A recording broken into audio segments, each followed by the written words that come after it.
Iyi ni radiyo ijwi y'Amerika.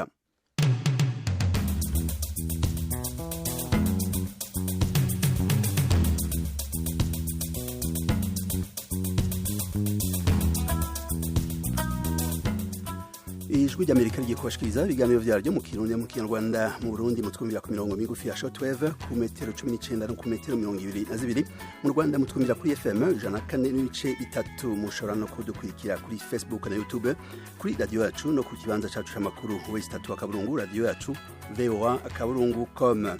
Miriwe neza nshuti mwese namwe abandimwe radio ijwi ry'Amerika muri kumwe na Frederic Nkundikije. Ikaze mwese mu kiganiro muri sanga.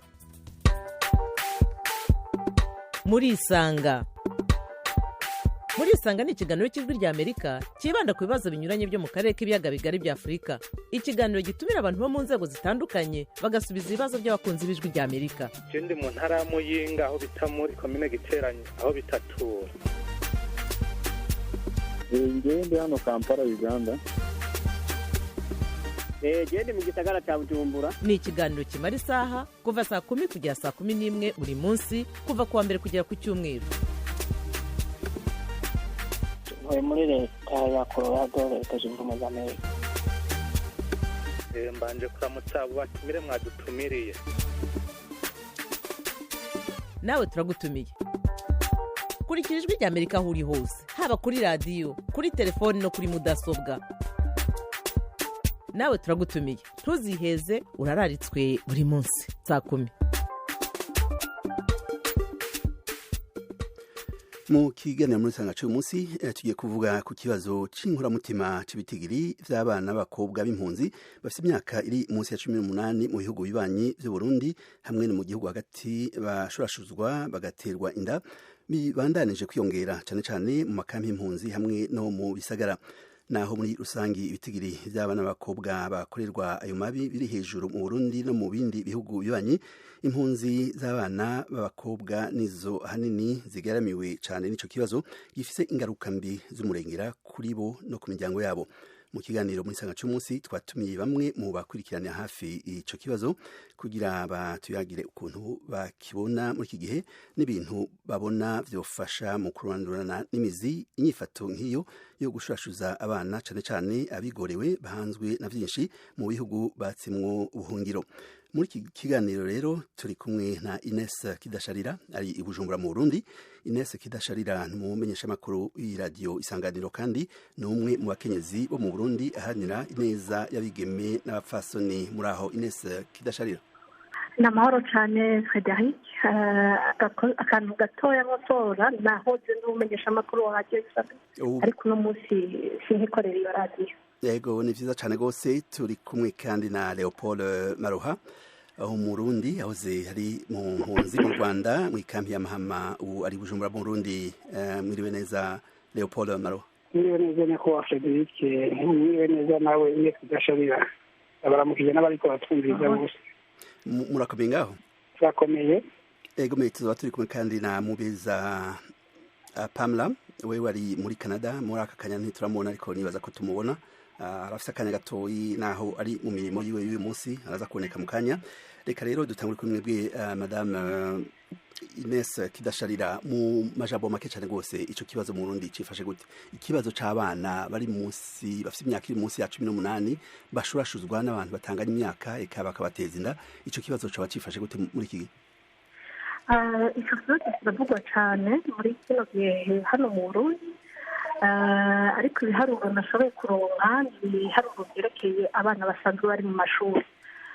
Ibiharuro rero by'abana bari mu mashuri batwaye inda biriko birasa n'ibikabanuka kuko dufashe nk'umwaka w'2016 hari abashika 2,208 ariko uno munsi no kuvuga umwaka urangiye w'2020 batwereka ko ibiharuro bigeze ku 2,233.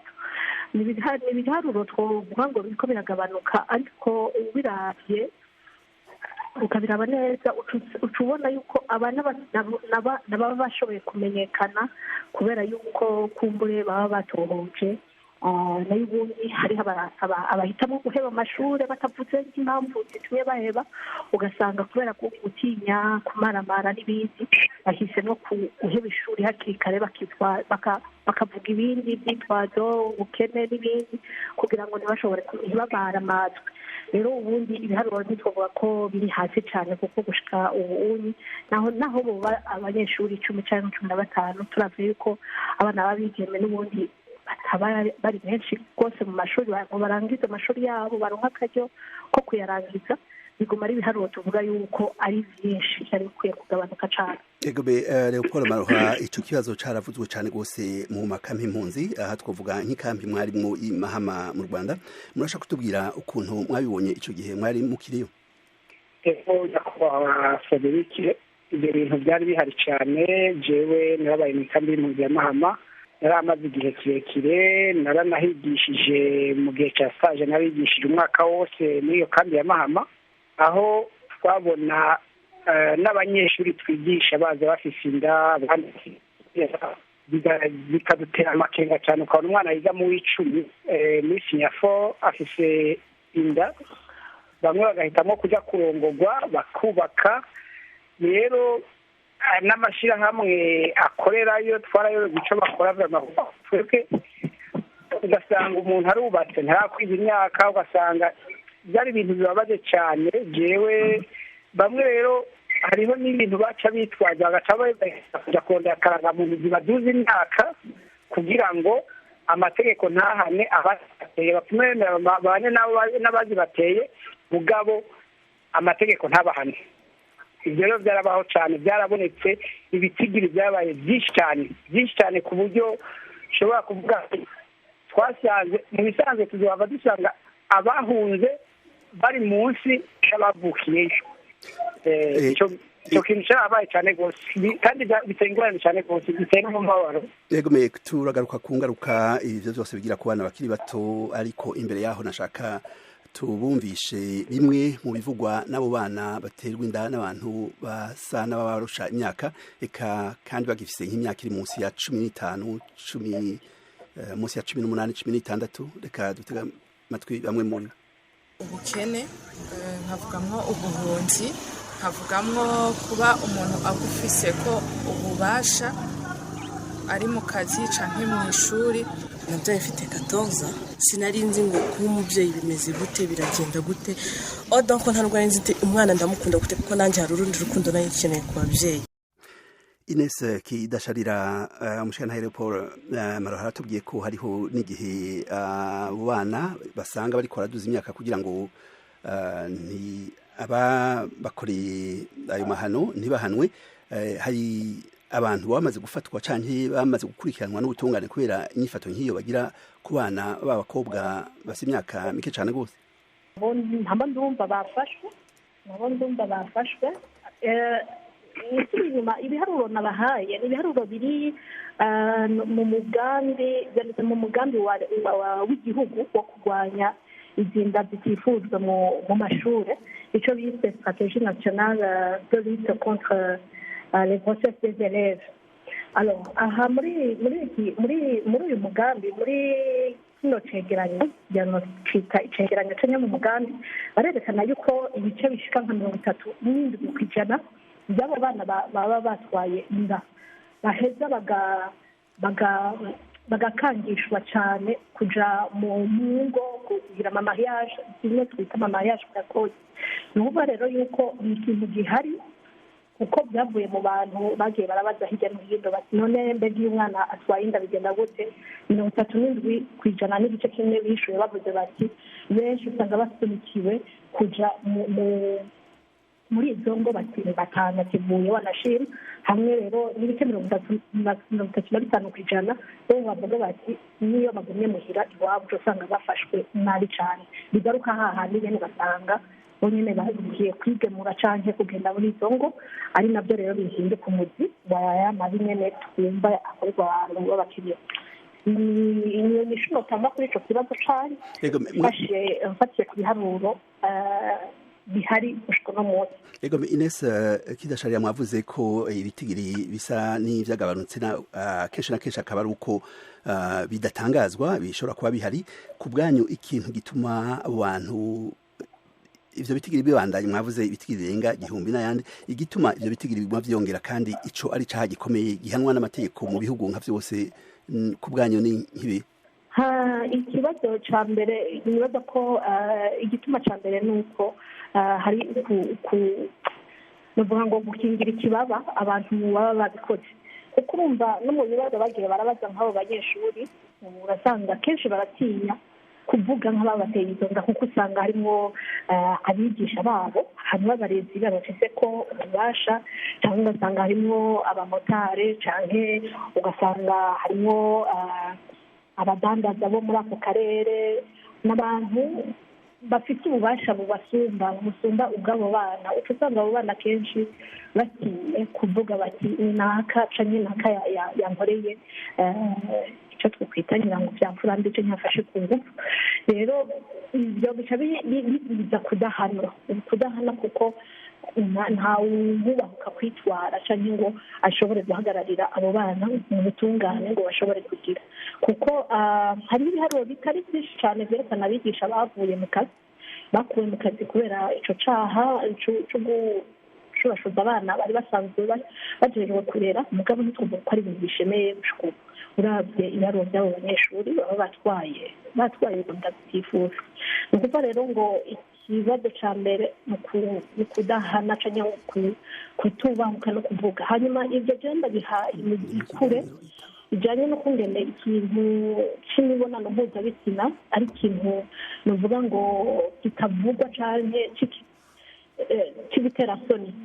bimwe bita tabu usanga nabo babikorera batinya kuvyubahuka kubitora bati nakayankoreye ibicanye biriya ivyo rero birabuza cane ngira ngo n'ubutungane buheza ngo bushobore gukora no mu gihe bwoba busanzwe bikurikirana cane ivyo bibazo hakaba rero hari n'ibindi noshira mu mugwi wo kutamenya kubera yuko iyo hatari inyigisho zikwiriye ku kibazo nk'ico gikomeye c'ubuzima ndorabitsina biragaragara neza yuko bikagira ingaruka ku bo bibaye koko ntibamenya bati hariho rero n'abafatwa ku nguvu ntibamenye ko bafashwe ku nguvu bakabura uko babisigura hariho abaca bazati turakundana mu nyuma bamaze kubona yuko batakundana ariko Ines bakabura ico bavuga kirazira gukundana n'umwana afite imyaka 14 yego cyane nariko mvuga nti abo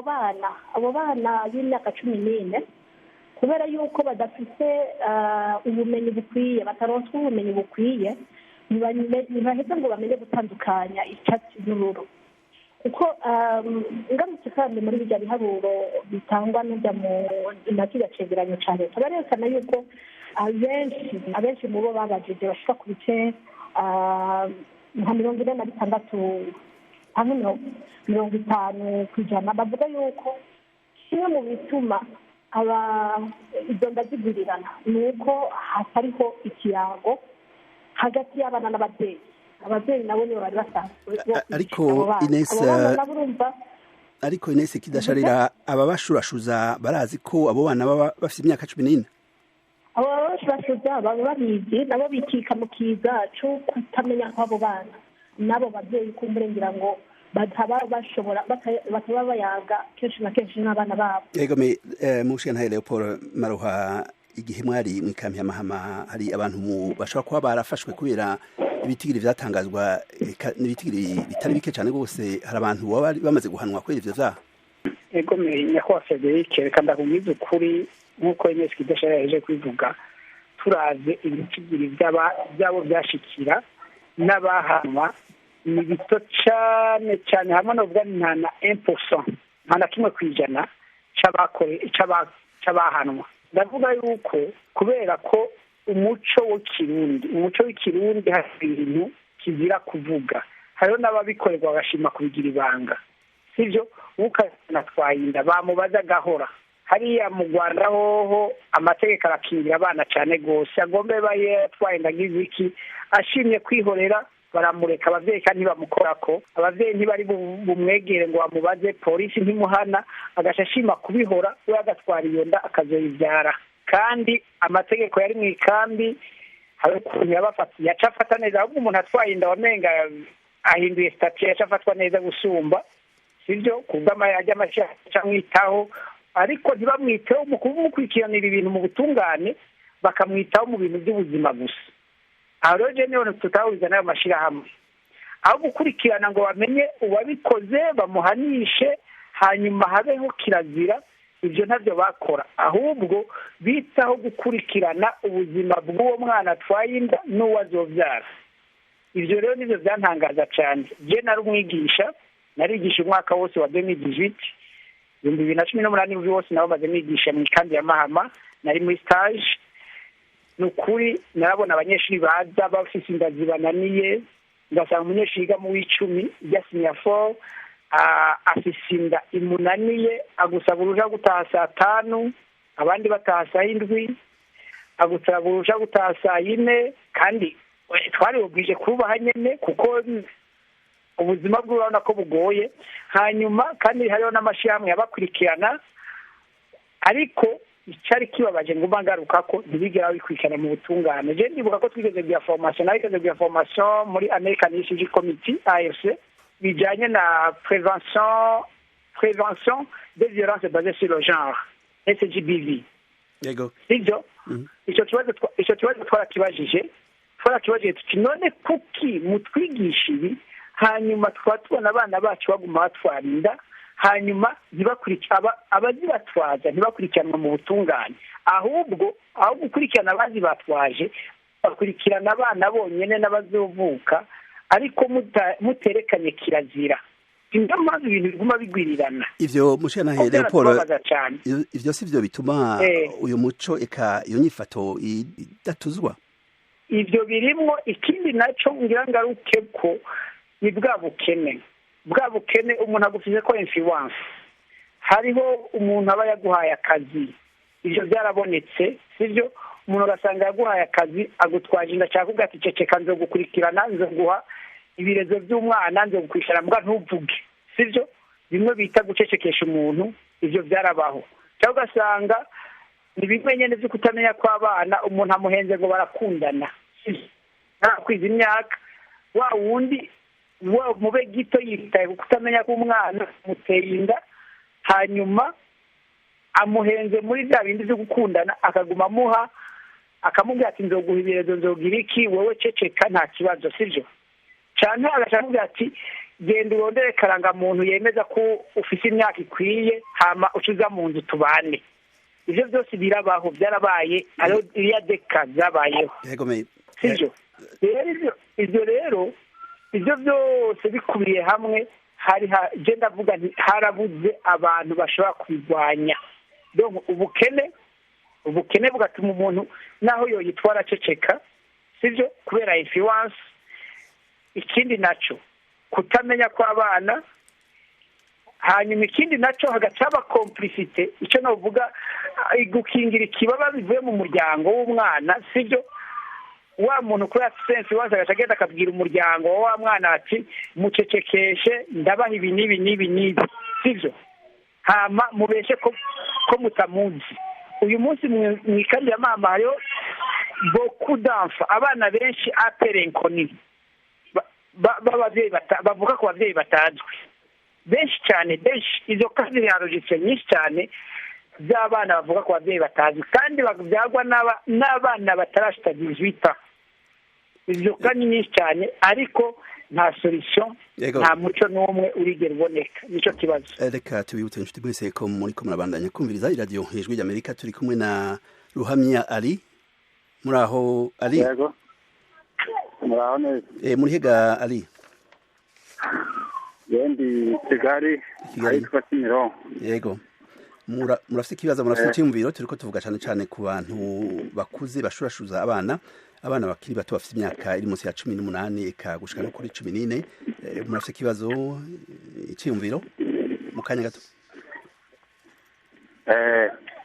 reka wenda ndaza gusaba n'utanga ingero mu kiganiro ubushize hari ikiganiro mwakoze kijya gusa n'iki ngiki mu kwezi gushize kwa mbere cyajyaga gusa n'iki neza ariko usanga aba bana navuga ngo bakiri batoya munsi y'imyaka 18 ikintu cya mbere ababyeyi nabo usanga batabitaho navuga nko ku myambarire ugasanga umwana ameze nk'umwana wambaye ubusa tukajya kureba iyo ndege ugasanga umwana afite ibintu nakwita ngo ni menshi cyangwa kwisukisha ukabona ameze nk'umuntu mukuru wa muntu rero uza kumushuka uza kumushurashuza amufata nk'umuntu mukuru ahita amufata nk'umuntu mukuru. Ikindi kintu naka n'utangamo inama usanga nanone bano bana ashaka gutunga ibintu ashaka gutunga ibintu abonye kuri mugenzi we adafitiye ubushobozi afite capacity ati ni gute basanga umuntu afite smartphone telefone nini umwana nawe agashaka kugira ngo abe yayitunga kandi nta mafaranga afite nta n'akazi afite kaza kuma ya bindi akeneye biraza gutuma rero kumushuka biraza kumworohera naho ngaho rero ari cyo kintu wenda noneho ikibazo nagira ngo mbaze ese mu Burundi no mu Rwanda hari icyo bita itaribu kirengera abo bana batiwe inda akaba n'icyo bita Isange One Stop Center uwo mwana baragenda bakamupima bakaba bamufasha. Ese mu Burundi ho haba hari ibigo bifasha abo bana byihuse kugira ngo babe babarenganura babone ubutabera byihuse? Murakoze niba icyo kigo gihari babafasha kugira ngo bandi babahohoteye bakurikiranwe kandi b'abana babone ubutabera byihuse bitari bya bindi bitinda. Amareta reka aka kantu mu mbabarire cyo mitindaho gatoya ariko ntabwo ntinda amareta usanga cyangwa ibihugu bifata umuntu wahohoteye umwana bakamufunga imyaka 25 abenshi niko mbona bimera cyangwa burundu wa mwana babyaye birangira abaye nakuvuga ngo ni imfubyi niko njye nabivuga papa we agiye muri gereza nta shuri azabona nta buvuzi azabona buri gihe nta bundi burere na nyina ugasanga ntamwitayeho. Ese niba hari imiryango irengera abo bana koko ese ni koko twabafunga iriya myaka ituma imyaka 25 ugasanga umubyeyi we w'umupapa agiye muri gereza burundu? Reka murakoze Ruhamya Ali. Reka Ines Kidasharira cyane kubishikijwe na Ruhamya avuga ko abo bana kenshi bambara impuzu ikazitabakwiye zituma abantu bashaka kubahohotera abavyeyi batabitayeho duga kwijambo Ines. Ibyo bintu biratangaje cyane nasanzwe nabitweze mu kirundi bavuga ngo akabigatwego nkakeza nta siguro nini hari isigura yuko umuntu akuze ufata umwana ku nguvu ngo nuko yambaye inama ntagakarorero usanze umwana w'uruyoya ahari kuko bama bafashe n'abana b'uruyoya n'inzoya bagafata abana y'imyaka 3-2 ikibazo ntikiri kuri abo bana nuko bambaye ikibazo kiri kuri uwo muntu akuze adashobora kumenya kirazira aho igarukira. Rero ku bwanje uwo muntu akuze akora ibyo bintu no guhana kandi agahashwa bimwe biboneka kugira ngo n'abandi bose bacurutsa umutima wo gukora ikintu nk'icyo babyibagire. Ni ukuvuga ngo nta siguro n'imwe ihari ishobora gushigikira umuntu yafashe umwana ku nguvu ngo yari afite amamenshi ngo yari yambaye impuzu ngo ngufi ngo ntibikunda ntibisigurika. Ibyo bintu ntibisigurika. N'ikindi menya ni uko abo bantu nyine bagenda bagafata abana b'abarundi badashobora gusimbira kuri bashiki babo naho bahura bambaye igitenge mu mabere. Ako n'akarorero. Ni ukuvuga rero ngo icyo kiragira kigarukira ku bo bavukana gusa cyane kuri nyina yarakwiye no kukigarukiriza no ku bana ba Burundi akamenya yuko hariho ikizira kandi akacubahiriza. Icyo rero nashaka kuvuga mbega hariho inzego zifasha abana zirahari mugabo ibituvuga ko ari ibintu bishemeye kuko abana gushika uno munsi abana batwaye inda usanga ari abana babayeho nabi usanga ari abana bagiye mu bundi buzima butoroshe, benshi ugasanga kumbure bagiye kudandaza imibiri kubera yuko ari bwo buryo babona yuko bwo kubaho, baraheze amashuri, ubukene burisubirije, ugasanga kumbure n'abana babo, abo bana babyaye nabo nyene babaye abana bakurira mu ibarabara, ugasanga ni ibibazo bijyanye n'ibindi bibazo. Leopold Maruha, namwe mugira ico muvuze kuvyashikirijwe mu kanya ko n'abo bana eka usanga batigeza neza n'abavyeyi basa n'abatabitayeho cane gose mu kanya gato. Yego, murakoze cyane. Ikibazo cya mbere ni ukuri nk'uko babivuze, hariho kutitabwaho kw'abana, kutaganira n'abavyeyi, icyo kibazo kirahari. Abavyeyi batigisha abana babo ngo babwire ikizira n'ikitazira. Hanyuma ikigira kabiri naco, uwo yavuze ngo hari inyambaro bambara bigatuma bafata ku nguvu, nta nyambaro vyama, nta nyambaro. Umuntu wese abwirizwa kumenya kirazira. Kurya wobona umwana w'uruyoya wawe wavyaye niko wobona na murundi, sivyo? Rero ibyo sindabishigikiye. Umuntu wese abwirizwa kumenya kirazira. Hama ikindi naco, kuba gupfungwa kw'abavyeyi b'abo bana nibyo ni igihano, ariko hakwiye kuba imiryango icyo yita abo bana kugira ngo baze baronke uburezi nk'ubw'abandi bana bose, ntibafatwe nk'imfubyi, kugira ngo bitume baronka uburezi nk'ubw'abandi bana bose basanzwe. Ego, murakoze cyane. Murakoze. Tubibutse inshuti mwese ko muriko murabandanya kumviriza iradiyo Ijwi ry'Amerika. Turi kumwe na John Ndayizeye. Muri aho John? Ramutse mubahwa Frederic. Murakomeye, muri ngaha muri Leta Zunze Ubumwe za Amerika? Ego, muri Cedar Rapids, Iowa. Iowa, mu ntara ya Iowa. Ego. Nduga kwijambo ikibazo cy'imviro turiko tuvuga cyane cyane kuvyerekeye abana b'abakobwa bafite imyaka iri munsi ya 18 bashurashuzwa bagatwazwa inda. Nduga kwijambo ikibazo cy'imviro mu kanya gato. Ya twatanguranye ikiganiro kuva mu ntango nabikurikiranye. Ahanini numva ibyinshi abo batumire mwatumiye bamaze kubivuga. Nukuri iyo n'ingorane iri kiratera ibandatse mu bihugu byacu, mu bihugu bibanye.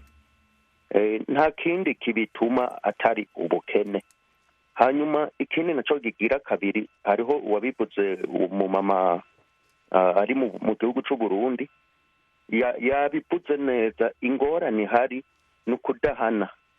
Rero ndazi yuko n'abategetsi badutwara bariko baratwumviriza, ntihabeho politike yo guhana abantu bari mu nyifato nk'iyo. Bimaze kubaho hakabaho ibihano n'itegeko ribibuza, nta nkeka ibitigiri bitera biduga byogabanuka.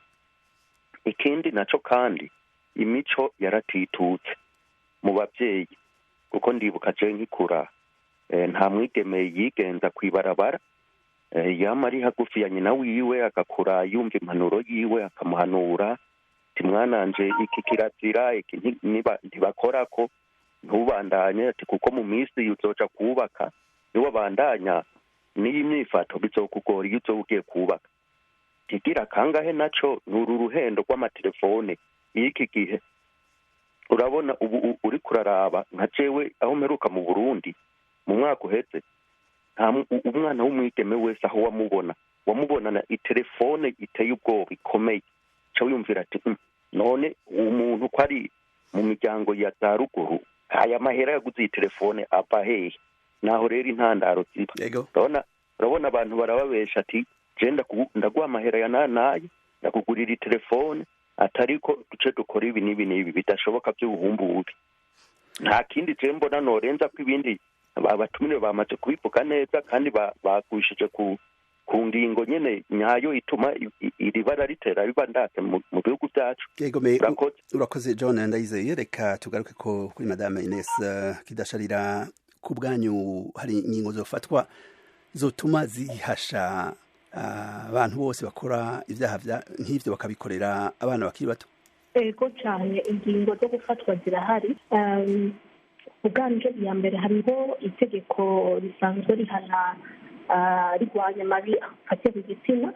Iryo rero ryoshirwa mu ngiro. Musanzwe umuntu wese akamenya ko akoze imibonano mpuzabitsina cyane cyane abarezi, abigisha, abantu abamotari n'abandi bafite ni ukuvuga ngo basumba abo bana bakamenya neza yuko bategerezwa guhanwa igihe cyose bakoze iryo shano. ibyo nabyo ko byugabanura cyane biboneka ibi biharuro, kuko iyo umuntu azi yuko abikora akabiraramangana akizungukira akigendera nejo agasubira na hirya y'ejo agasubira. icyo ni icya mbere. icya kabiri nibaza yuko cyofasha cyane kandi nibaza ko cyoshinga cyogira umushinge ukomeye wo kurwanya izinda zitifuje mu mashuri, mu kwigisha abarundi tukamenya kuvugisha cyangwa n'abanyarwanda. abanyarwanda bo baradusumba mu mico yo kuvugira hero ibintu bimwe bimwe. mugabo mu Burundi ikintu kijanye n'ubuzima ndorabitsina ikintu nenga giteye isoni ntawo bivuga. mugabo nibaza ngo umuti wa mbere ukomeye kandi wofasha ni kubwira abana, kwigisha abana bakamenya neza yuko umuntu w'umugabo utazi cyangwa n'umugabo uzi hariho ibihimba bimwe bimwe adategerezwa gukora ko udategerezwa. hariho navuga ngo urugezo utegerezwa kumugerera ukamuca kure cyangwa ukamenya bakiga ukuntu bikingira, bakamenya uburyo bwose bushobora kubafasha kwirinda kugwa muri ako kaga, kuko ndabyita akaga. umwana w'imyaka 14 aba akiri umwana akeneye kuregwa. rero ashikiwe n'iryo sanganya akaja kurera uwundi mwana ni ikintu kibabaje cyane. hanyuma nibaza ngo leta yogwiza ingufu kabisa ishira muri icyo gikorwa. bimwe bigaragara kujya habura haba inganda zo kurwanya nk'ikiza cya kolera cyangwa malariya, hakaba n'inganda zo kurwanya inzira zo mu mashuri z'abanyeshuri, kuko ni ikintu kibi cyane gifatira ahantu habi cyane, gituma n'igihugu kidashobora gutera imbere, uko havuka abana batateguwe bakabyagwa n'abandi bana bahevye amashuri. ni ukuvuga ngo ni urukurikirane rw'ingorane zica ziba mu gihugu kandi umuntu ari gushobora kuzikira ataraboneka.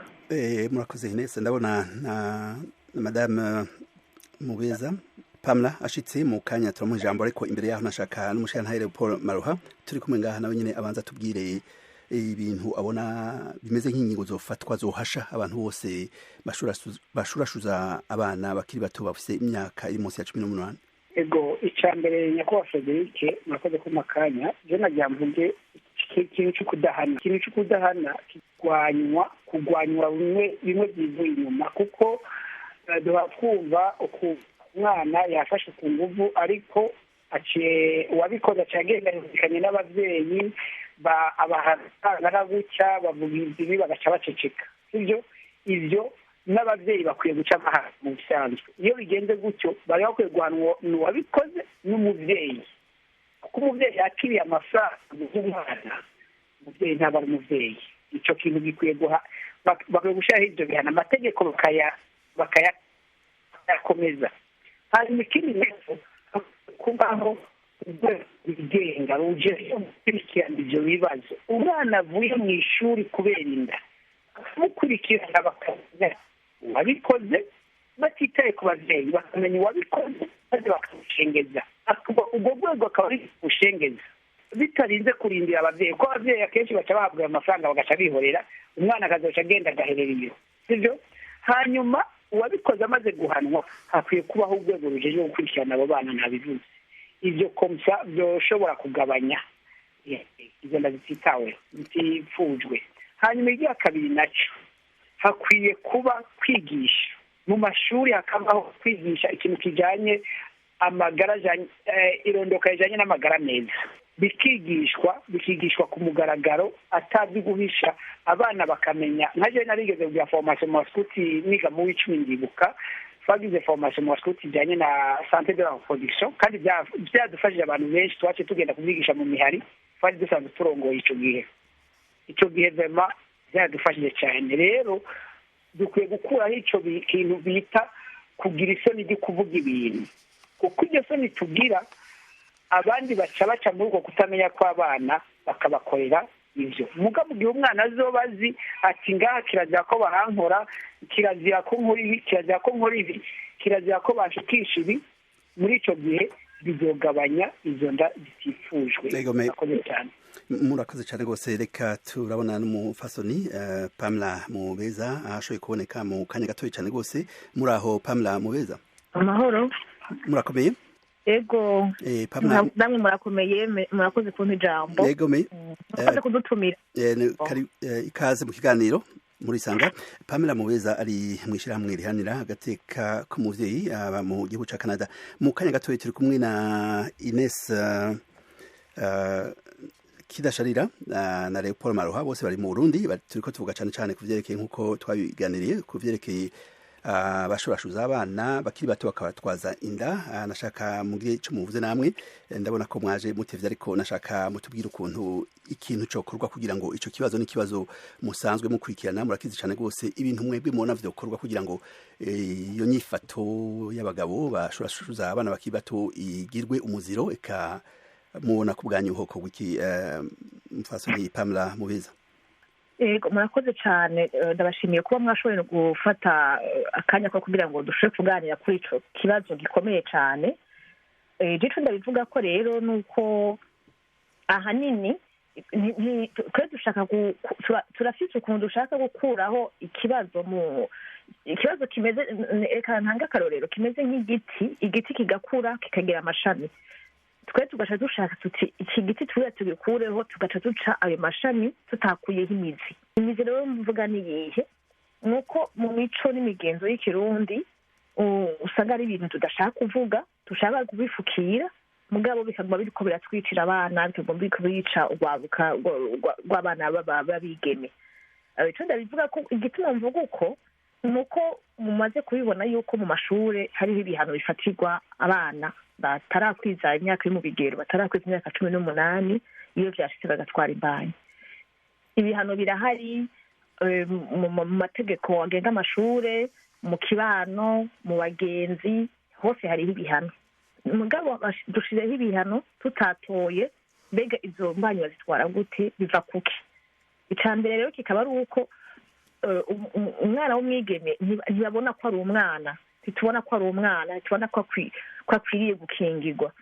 Iyo rero hashitse agakorerwa ayo mabi, igituma ndavuga ko ari amabi ni kubera iki? Nuko nzi neza yuko mu mategeko y'u Burundi byanditse neza noir sur blanc yuko umwana atarakwiza imyaka yo kuja yo mu bigero ne peut pas consentir au rapport sexuel. Donc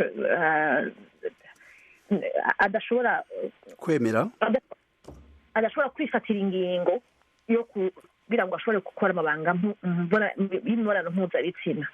Iyo bishitse rero, kuko amategeko yemera ko ataba arakwiza imyaka yo kwifatira ingingo, bica byitwa ko yafashwe ku nguvu, kuko aba yakoreshejwe ibintu aba ari nk'uko ubw'imwe atishije ukuboko mu muriro hama akiturira.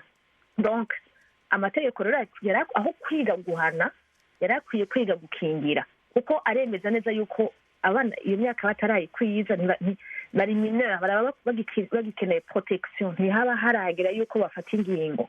Ntiwoshobora no kubona ko dushoboka dushaka guhana uwahohotewe, comme si twovuga tuti reka tuguhane kubera wabaye victime, reka tuguhane kuko wahohotewe.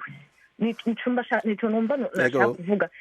Ego tubibutse inshuti mwese ko muriko murabandanya kumviriza iradiyo Ijwi ry'Amerika. Turi kumwe na Remy Mutaga. Remy, muratwumva? Ego turiko turumvikana. Yego, muri hega Remy? Ni Burundi, zone Masabo, komine Bwenyezi. Ni vyiza, ikaze mu kiganiro muri sanga. Murafite ikibazo, murafite iciyumviro, turiko tuvuga cane ku kibazo c'abana b'abakobwa bashorashuzwa. Ego murakoze, ni intererano. Abo bana bashorashuzwa batarakwiza imyaka 18, bumva yuko leta ikwiye gutora itegeko rihana umaze gushorashuzwa umwana atarakwiza imyaka 18, agatora itegeko rihana ibintu by'akarorero. Hanyuma bigenze nk'uko niho n'abandi baza bakabonera akarorero, ibyo bintu basanga baheze bagize banabitiye. Ikindi nacyo nuko usanga mu mashure santero production iri kwigishwa ukuntu ugasanga biba ikimugezwa kuri abo bana. nibwo turiko turumvikana turumvikana murahejeje murakoze ku ntererano mutanze Remy Mutaga reka tugaruke kwa umufasoni Pamela Mubeza mwavuze ikibazo gihambaye cyane rwose cyo gukingira aho guhana ku bwanyu. Okay, ndabona Pamela atari hari reka ico kibazo kibaze Ines kidasharira umufasoni Pamela Mubeza yavuze ikibazo gihambaye cyane rwose cyo gutunganya amategeko akingira aho gushaka guhana bagahana cyane cyane aba victime abantu bakorewe amabi. Ingingo mubona zofatwa kugira ngo bakingire eka ibara ritaragwa ni nk'izihe Ines kidasharira? Icyo kibazo kirakomeye cyane kuko nicyo kigaragara gushika uno munsi umwana w'umwigeme ari mu ishuri twese turazi ko umwana ari mu mashuri yisumbuye cyangwa no muri primaire mu Burundi bamufata nk'umwana atarashikira ubwigenge kimwe bita majorite. Ariko igitangaje ni uko ingingo zose zifatwa iyo atwaye inda ari ingingo zimuhana wewe zititayeho yuko wewe akiri umwana musanzwe yarakwiye gukingirwa. Mutidone ingingo zofatwa za mbere zo gukinga n'izahe. iya mbere nari nayivuze ni ukwigisha abo bana. Hanyuma iya kabiri mugabo ni uko abarezi leta cyane cyane ihagarariye kwigisha no gutanga indero mu mashuri yomenya neza yuko hari ingingo zimwe zimwe ugiye kubiraba zifatiye ku mico y'ikirundi. Iyo nayo ahenshi usanga umwana w'umwigeme cyangwa umugore imukiniza biboneka bigaragara ngo ni uko ngo izo ngingo ziba zifatwa hanini n'abantu b'abashingantahe. Mugabo rero ikintu cya mbere cyokorwa ni ukwihutira kuraba izo ngingo zifatwa. Mbega izo ngingo zifatwa mbega ziraraba ko uwo mwana ari umwana yahohotewe koko, kuko ibi bingarukana kuri bimwe yavuga ntibuke izina ari mu gihugu kibanyi yavuze ngo hariho abantu ngo bagenda ngo batikwije nk'uko umenga nibo bateye ibibazo byabashikiye.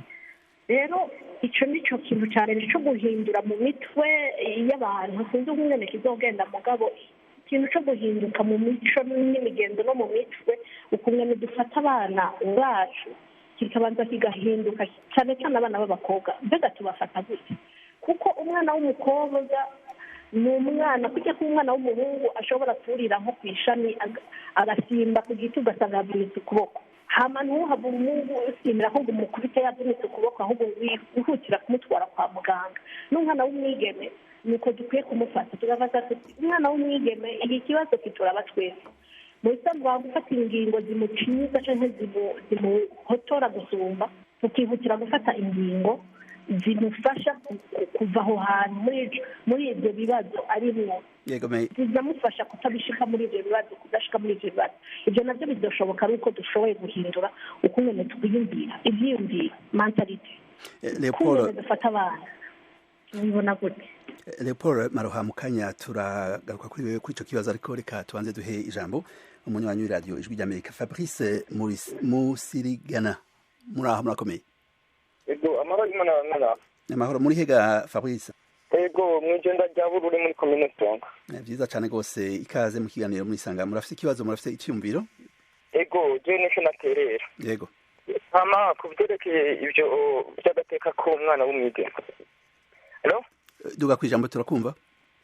Kuvyerekeye kuri ibyo by'agateka ko umwigeme usanga kenshi mbere musanga hariho ukuntu babahohotera ugasanga serivisi nk'abigeme bariko barabakoresha ibikorwa bonyene mugabo ukacumenya ngo umwigeme niwe yaranguye nk'ibikorwa. rero hajya ababa bariko barahohotera agateka ko umwigeme kuko uriko urakora ibikorwa ukora ibikorwa byose vyose kuko iyo muratinengera none nk'umuntu yibarutse ugasanga ntiyibarutse nk'umwana w'umwigeme ese ko urugo rwoca rusiba urumva rero igikorwa bobikora bose kubera nta kuvuga ngo umukobwa ariko arakoreshwa ibi ari wenyine agakora ibikorwa byose nk'abandi abana kuko umukoresheje wenyine kandi hariho nk'abahungu bivuka n'utunenga buba bamuhohoteye. byari ivyo murakoze Fabrice cyiyumviro ntigitahutse neza ariko reka tugaruke kuri Leopold Maroha nawe nyine yatubwire ingingo zofatwa kugira ngo bakingire bataronegwa abavyeyi bakingire bataronegwa ikintu hari ingingo nka leta yofata kugira ngo umuntu wese afise ako gatima ateshwe ataranakora nibara yateza gukora. Ego murakoze cyane. Ikibazo cya mbere je ngira mvuge kubwira abana babigeme bakingirwe, hariho umuco watitutse, uburezi bw'abavyeyi. Uyu munsi umwana urashobora kujya atashe saa 3 z'ijoro, saa moya z'ijoro, saa 2 z'ijoro, yari hehe? Sivyo umwana w'umwigeme surtout. Abana b'abahungu bobo jesi ndabifata sindi kwanza no gusumbasumbana, ariko abantu niyo bakoze ivyo bintu abantu baba victime cyane n'abana babigeme. Kera rero umwana w'umwigeme indewe y'ikirundi yavuga ko nta mwana w'umwigeme agenda ahantu umuvyeyi atazi, kirazira. Uravyumva? Rero abavyeyi iyo ngingo barayitaye pe, kubera ibyo none babikora ryari? Nuko baba bagiye ahantu hatazwi n'abavyeyi, babikorera abavyeyi batazi byinshi. Urumva rero iyo ni ya manque de suivi, ni kwa kuntu abavyeyi badakurikirana abana babo. Ico rero abavyeyi bakwiye gukurikirana abana babo babigeme ku buryo baba bazi aho bari igihe naho bari, bakaba babizi. Hanyuma ikigira kabiri naco kukinga bataronegwa, abavyeyi bakwiye kuganiriza abana babo bijya nyene twita ngo ntibivugwa, bakabibabwira ati mwana nimba ushaka kuzogera mu bigero irindi ibi n'ibi, bakabibabwira badatinya batariye umunwa, hakaba ibiganiro cyane. Hanyuma ikigira gatatu naco umwana w'umwigeme yatwaye inda binashitse, nakwiye kuba victime, byamushikiye, ariko akwiye ahubwo kwitabwaho gute? Kuko akenshi mu mico y'ikirundi umwana w'umwigeme iyo atwaye inda afatwa nk'umuntu ahemutse ku mico y'ikirundi n'ibyo, ariko bagaca bafata bamwe bakabategeka kujya kubaka bataragera, kandi bihora biba hagaca haba bimwe byo gukinganira ikibaba hagati y'imiryango kugira ngo ntibamaramazanye, ugasanga bariye amafaranga kugira ngo umwana aje kurongorwa ntibamaramare. Ariko ibyo byari bikwiye kwitwa akamaramazi, ahubwo bari bakwiye gukina wa mwana ntabe victime ngo agire mariage précoce, sivyo? Mariage forcé, sivyo? Rero ibyo oye kumwihutisha kuja kubaka, bari bakwiye ahubwo kumuherekeza bakamujana kwa muganga, bakamubaza ibyamushikiye, hama wabikoze agahanwa, hanyuma nawe akitabwaho, niho mufate nk'igitabwa nk'uwatawe, ahubwo bakamwitaho. Ego murakoze cyane. Murakoze Ines Kidasharira. Havuzwe impanuro, hatanzwe impanuro zitari nke, harimo utanga ingisho cyane cyane kurwaruka ku bana bakiri bato b'abakobwa. Ikintu mubona izo nyigisho zoshimikira kuri nk'ikihe? N'abahungu. Ego havuzwe cyane cyane umuco wo kutavuga ibintu, eka umuntu atomoye mu mico y'ikirundi. Inyigisho mubona zotangwa nk'izihe kurwaruka muri rusange? Ikintu cya mbere nshaka guhera ko imbere yo kuza kuri izo nyigisho ni ikintu cyo kugorora ikintu cy'icyiyumviro dufite ngo umwana w'umukobwa ukuna kuriya umwana w'umuhungu. Ikintu cyo kurera abana gutandukanye nibyo bigaruka bigatuma haba icyo no kwita environnement ikinyiza umwana w'umukobwa. Akarorero umwana w'umukobwa iyo asohotse mbega iyo saa 3 yaravuze afatwa ku ngufu nanjye, n'abo bana b'abahungu batahawe indero bigaruka hahandi. Mugabo iyo bahabwa indero umwe wese yasohotse akidegenge. Hari umuhungu asohotse cyangwa umukobwa nawe nyene, umuhungu cyangwa umukobwa bose bakidegenge. Ico rero ico kitifwe inyigisho zotangwa n'izayi. Inyigisho zotangwa ziratomoye. ni mbega umubiri ukora gute aba bana cyane bo mu myaka 13 10 n'ingahe baba batangwa kubona impinduka ku mubiri wabo barakwiye kwigishwa bagatahura ibiriko birababako bakumva ibibashikira bakabaho badafite ubwoba bakamenya ko bashobora kubwira umubyeyi bati nabonye iki nashikiwe n'iki na kiriya ikiyago kigakomeza ibyo rero ibyo byigwa bishoboye gutangwa bose cyane mu mashuri yose n'abanyeshuri n'abatari mu ishuri bose bikabashikira bakamenya urugero bakamenya impinduka z'umubiri bakamenya ikizira bakamenya ryari mbega nahohotewe mbega n'iryari novuga ko nahohotewe n'iryari umenye ko nahohotewe no kwitura nde novugisha nde nokora iki information nk'izo zigatangwa ibyigwa nk'ibyo bigatangwa ku bana b'abarundi cyangwa bo mu karere ibyo byofasha kuko umwana yamenya ati uyu muntu ukuyandavye cyangwa ukuyankoze ko cyangwa kuriya ni intango y'amabi ashobora kuba mabi gusumba akamenya kwikingira hakiri kare kwitabariza hakiri kare nuko je nibaza yuko inyigisho ziratomoza ni kwiga kuvuga ibintu ko biri inyigisho ziratomoye kandi zirumvikana mu nshinga Leopold Maroha ikintu mwobwira nk'urwaruka cyane cyane urwaruka rw'abakobwa Ines Kidasharira yavuze ko n'urwaruka rw'abasore nagwo nyene rukwiye kumenya ikarugahabwa izo nyigisho zo kubaha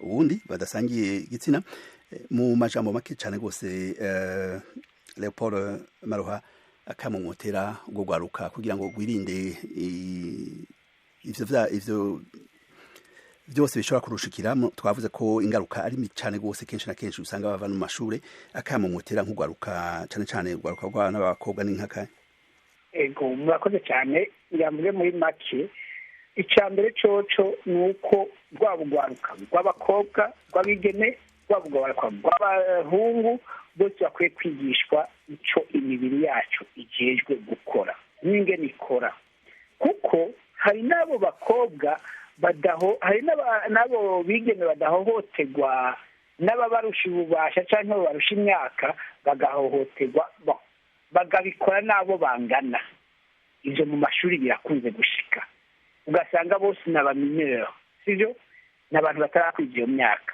babikoze rero bose biba byavuye muki kwa kumenya guke bwa bumenyi buke sibyo ntibamenye ibyo barimwo bagiye muri bimwe byo gukundana ngo bakundanye amakopinage murayazi mu mashuri ugasanga bigeze bigishwa rero nasaba ko hobaho porogaramu yo kubyigisha abana bose bakigera kwinjira mu bigero bose bakabyigishwa hanyuma ababyeyi nabo bagatanga indero kuko nk'ubu mu mashuri ubu bagira ngo bararangije umwaka ngo tuje kwitanganyika tuje hariya na hariya na hariya tuje mu mabwadoni ugasanga abana bagene ubu basigaye batwara niforume sibyo niforume bagenda bazambaye n'izindi mpuzu mu masakoshi bajya guhindurira hehe iyo ababyeyi batabona ibyo byose ni manke de communication ni ukudavugana hagati y'ababyeyi n'abana babo ngo bugurukiranire babereke ibibi babereke icyiza aho kiri n'ikibaho kiri niko kwa kutavugana rero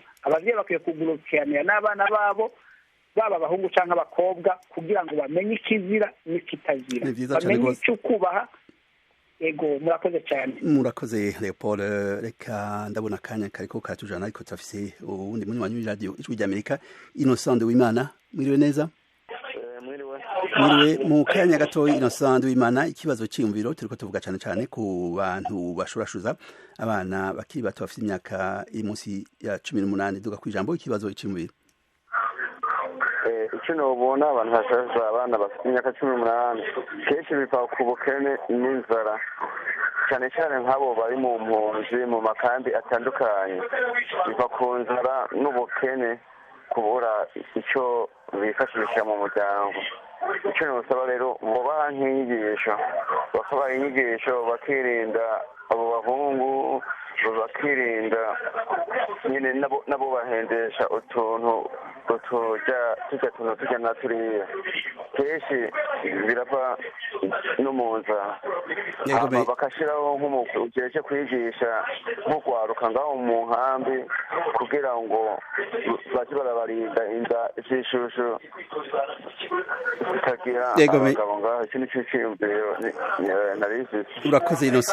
urakoze Innocent Wimana. Reka tugaruke ku mufasoni Ines Kidasharira mu gusozera impanuro canke yakamumotera abantu bose baba abagabo canke n'abasore boba bafite inyifato nk'iyo guteza inda abana bakiri bato. Mu gusozera akajambo kanyuma mwubaha n'akahe akamwe mubatera n'akahe? akamono batera ni uko bamenya neza yuko ibyo bakora ari icaha kandi gihanwa n'amategeko, kandi igihe cyose bofatwa bohanwa bagahanwa bimwe by'akarorero. hanyuma ikindi cya kabiri no babwira ni uko utoba isoko ry'umubanyi, ubaza gutoba isoko ry'umubanyi ugasanga nawe uri kuvoma ibirohe. n'umugani w'ikirundi ni ukuvuga ngo ntuwo kwigenza nk'ihene y'umuci ngo bibaze ngo bigarukira ngo kuri uwo wabikoreye usanga bikugarukako, kuko igihugu tukibamo twese. umuntu wese ategerezwa kwigenza nk'umuntu afise ubwenge yumvira kurabona yuko ibikorwa byose akora bigira ingaruka kuri we nyene imbere yo kugira ingaruka no ku bandi bantu.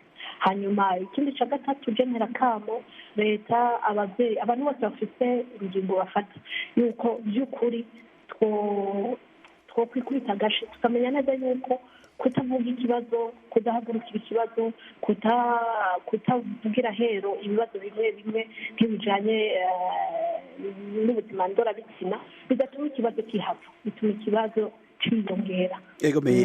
nibaza ko ari ako kamonotera muri uno mwanya. Murakoze cyane rwose Leopold Maroha. akajambo ka nyuma mwavuze ikibazo gihambaye cyane rwose cy'uko abakobwa twazwa inda batoba victime, batoba ibihemu. akamomotera n'akahe impanuro muha abavyeyi eka abo bagabo eka n'ubwo gwaruka muri rusange? murafise amasegonda 35 cyane. ndiko ndavuga ni umukobwa nakwiye kuba victime kubera ko yatwaye inda, ahubwo ababyeyi bakwiye kumushyigikira nubwo byaba byashitse ntakwiye kwitwa igitabwa.